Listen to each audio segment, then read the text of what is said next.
אז אריאל, מה? איפה אנחנו היום? בספארי. אתם יודעים למה? אז באנו היום לבקר את בעלי החיים בספארי, כי אנחנו רוצים לתת לכם כמה טיפים על אירועים בספארי, כן, מה ששמעתם. אז תיכנסו לאווירה, אלו החיות, בעלי החיים שנמצאים בספארי, הם נהנים, הם בשנטי שלהם, כיף להם, אוכלים את ארוחת הצהריים בדיוק. ואנחנו בדרך לעוד אירוע שמח בספארי. אני יודע מדוע ולמה לובשת הזברה פיג'מה.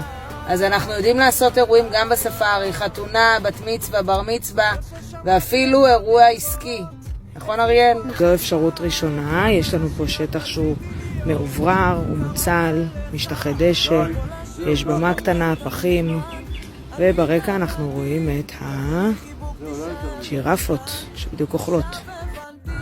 אפשרות נוספת היא סיור בספארי, גם בשטח הפתוח, אבל גם בביתנים של האריות, ביתני הלילה. אתם רואים את האריות והלוויות נחים, אז בערב מכניסים אותם לתוך הביתנים. חלק מהסיור הוא גם סיור ממש כאן מאחוריי בביתני הלילה.